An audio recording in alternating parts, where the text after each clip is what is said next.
Најпрвин да им благодарам на колегите од Сдруженијето Новост што не поканија да дојдеме тука и да одржиме работилница за говорот на омраза. Ќе се фокусираме на правните аспекти, ќе се фокусираме на примерите од Македонија, нешто и од странство, како медиумите го конструираат, како ја конструираат реалноста, како ги создаваат стереотипите, предрасудите, како сето тоа преоѓа понатаму во говор на омраза.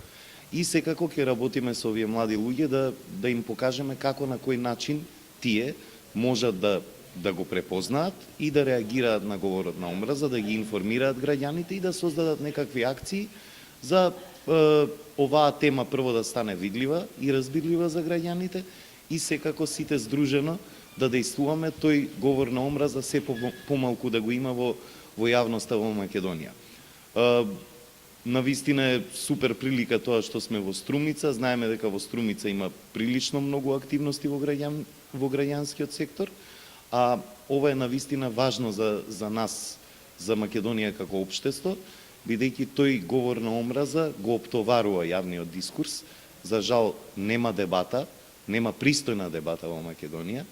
Ние треба да се вратиме повторно на масата. Луѓето треба да дебатираат меѓу себе и да почнеме да наоѓаме чаре за проблемите кои што ни се случуваат во земјата. За да почне тој процес, треба јавноста и јавниот дискурс да се исчистат од говорот на омраза. Каде доминира говорот на омраза? Најмногу, значи во традиционалните медиуми има говор на омраза, се помалку отворен говор на омраза, но се повеќе прикриен говор на омраза или тоа што во теоријата се нарекува потпалувачки говор. Многу доминира на социјалните мрежи, на тоа што се нарекува содржина создадена од корисници, значи во коментари на сајтови и така натаму, но и самите веб сајтови во Македонија создаваат дел од нив, нели, да не ги ставиме сите во ист кош, создаваат говор на омраза. Но интересно е тоа дека најголеми производители на говорот на омраза не се самите медиуми, тие го трансферираат говорот на омраза.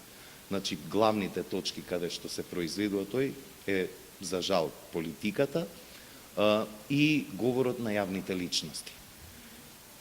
Тоа се двете точки и секако корисниците на интернет кои што тој говор на омраза го засилува. Најмногу говор на омраза има по основна етничка, верска припадност, припадност на маргинализирана група, дали се тоа сексуални малцинства, говор на омраза кон ромите и така натаму. Тука се главните проблеми во однос на оваа тема во Македонија. Треба да работиме сите заедно за тоа да се елиминира, да се намали, барем во рамки на пристојното, за да можеме да почнеме да ги отвараме процесите во земјата.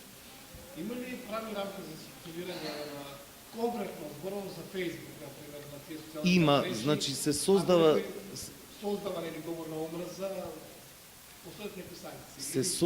се создава една лажна дебата или лажна слика дека Македонија нема законодавство за говор на омраза, има законодавство за говор на омраза. Говорот на омраза е санкциониран во кривичниот законник, има повеќе членови кои што упатуваат на тоа. Исто така, постои член во сегашните медиумски закони, новите медиумски закони кои што се донесоа, во Законот за аудиовизуелни медиумски услуги, тоа е членот 155, но за жал во новиот закон нема санкција.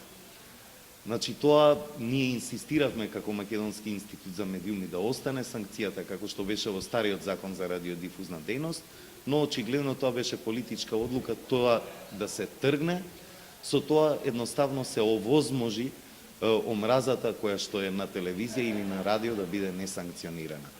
Се надеваме кога ќе се променат политичките констелации во Македонија дека повторно ќе се вратиме таму каде што бевме. Имаме законодавство, постои Европската конвенција за човекови права, постои законот за спречување и заштита од дискриминација, значи има механизми, за жал тие механизми не функционираат.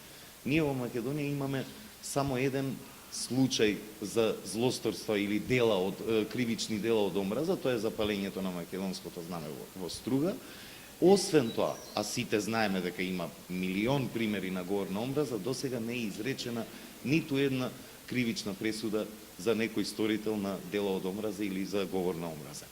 Тоа треба да се поправи. Исто така, со стариот закон за радиодифузна дејност имаше две благи санкции, се сеќаваме, имаше една за јавниот сервис, имаше една за Канал 5 за говорот на омраза на еден нивни водител во негова емисија, но тие санкции беа премногу благи, сепак постоја. Сега дури и таа можност е одземена од рацете на Агенцијата за аудиовизуелни и медиумски услуги, но агенцијата може да покрене постапка пред обвинителот, до сега тоа за жал не се случило. Треба сите државни институции да се земат работата посериозно и да почнат да го предизвикуваат правно говорот на омраза. Не е ова прашање на реагирање на тие што се мразени во јавноста и во медиумите, прашање е на државата. Таа треба да ги заштити нивните граѓани од омраза.